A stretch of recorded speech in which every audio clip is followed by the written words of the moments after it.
Assessment for learning policy must have a clearly understood process by which assessment in line with the stated subject policy at all levels, including the marking of work, is checked by the subject leader. So there has to be an exhibition of the subject leader in leading the role of assessment for learning. That is, that the first thing is that there is some policy in line, and this policy is in line with all the subjects and also all the levels in the school or the college.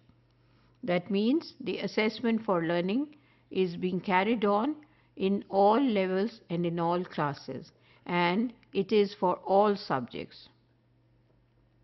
Usually it has been noticed that some schools they give more importance to English, some other schools they give more importance to mathematics, then there are some other schools who just work with the sciences.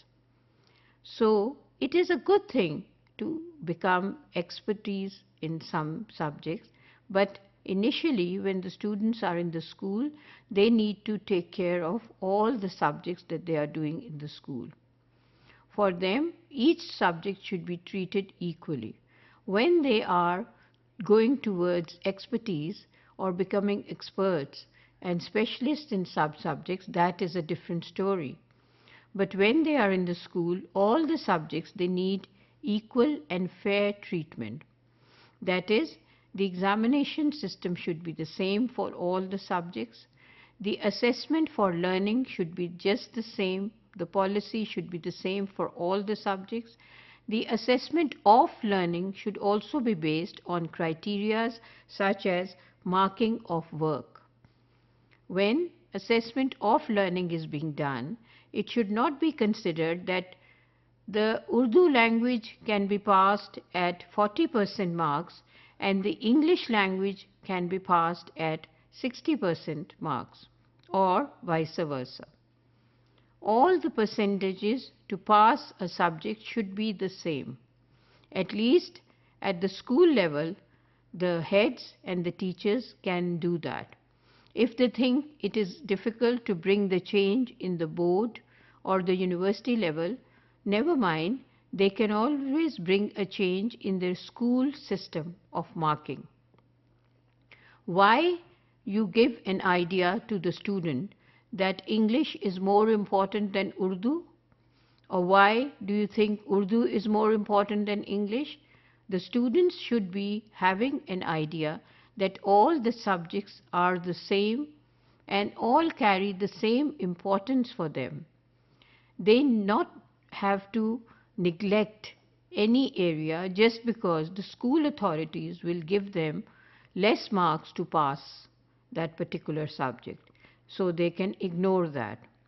That is a clear indication for the student because of the assessment for learning.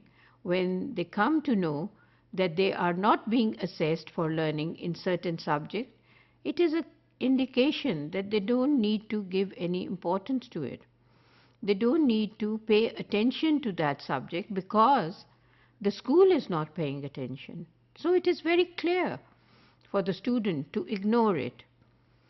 At the same time, some schools, they create a hype for some subject, and every student is worried for that. Every student is having a lot of pressure to pass through the examination of that particular subject.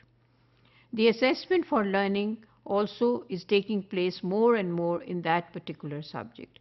The assessment of learning is very strict. So the students, they get an idea that that is the only subject they need to work on.